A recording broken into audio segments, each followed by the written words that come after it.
One thing about freestyle that I want to say that I know we aren't totally mentioning in the video here, well, we kind of did a little bit, the recovery position.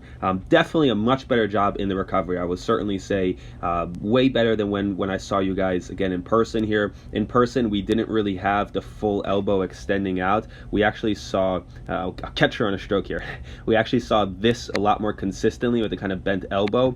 That was like what the norm was like. Now we can see, like I said, on each of the strokes, more or less, doing a much better job finishing the pull fully. One thing I would say, having seen it in the video, that first stroke always sneaks by on people. No one really counts that first stroke, and you will see as soon as we take the second stroke, it's a very different type of stroke, meaning a little bit better job technically. So that first stroke counts. So like I said, definitely make sure that when we're cementing, that we're also cementing within that first stroke overall. But again, recovery position looks much better overall.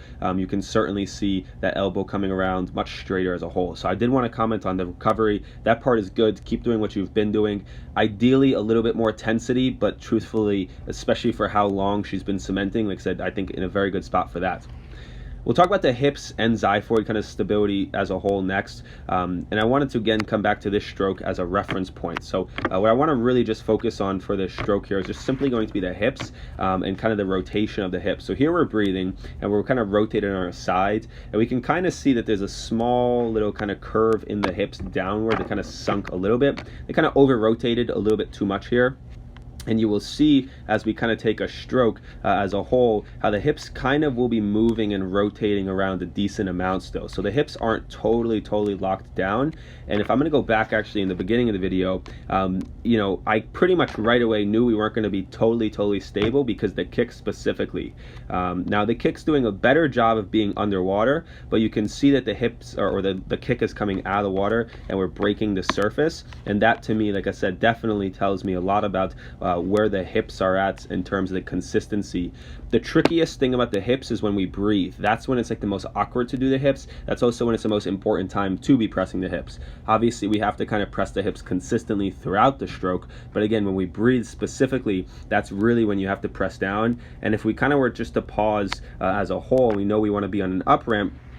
We draw a little line between our head and our feet. Again, when we look at the lane line, the gap, you'll notice that, again, the top up here is a little bit smaller of a line than the bottom, so we're on a slight up ramp. But again, we really want to be a little bit more aggressive about how we're pressing our hips down, and just press them a little bit harder as a whole, just to really lock them, because there are moments when she's in place. There's definitely a lot of moments where her hips are right where they need to be, and there's also moments like I showed you when we paused, and you can see over here a little bit, those hips are kind of rotating around.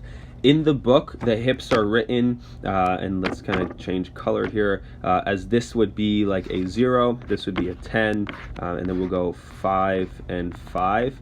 In the book, you will see it says like 7-3 hips, something like that, right? Now, keep that in mind that that is maximum, meaning we really don't want our hips to rotate much. And if I was to kind of draw it on this side, it would be like the same thing, 3 and 7. So again, we really don't want our hips to be doing this rotation if we can, but of course we know the torso is going to be rotating, so the hips are allowed to rotate. So just keep that in mind, that again, the hips are really just supposed to stay still, supposed to be pressed down, and looking at it, we can see that especially as we breathe, that's really when the hips are coming out of line. Like I said, we can see overall here we're not doing too bad of a job, but then we'll actually go back to a stroke where we can see which way she breathes, and we can see then when we breathe that we kind of lose just a little bit of that stability as a whole, and we kind of see that small excuse me, that's that small little curve in her kind of spine, which again is telling me that the stability is off a little bit. So what I would say in terms of freestyle, like I said, very good job with recovery. Keep doing that.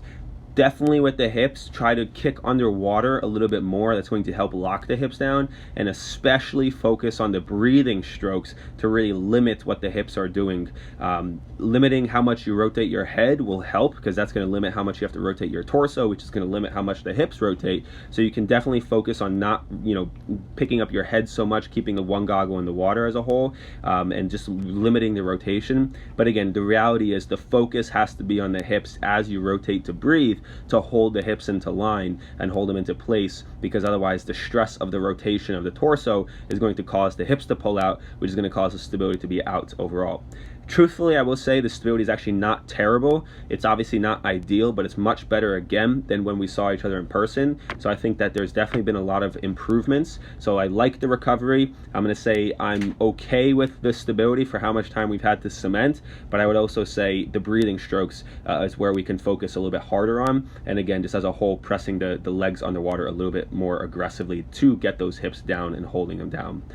So like I said, if you guys have questions about freestyle specifically, I know we do a lot of freestyle. So if you do have a question, again, let me know. As a whole, keep working on the hips, press the hips down a little bit more, kick underwater a little bit harder, focus on the breathing especially. And like I said, with the recovery, keep cementing the way you have been.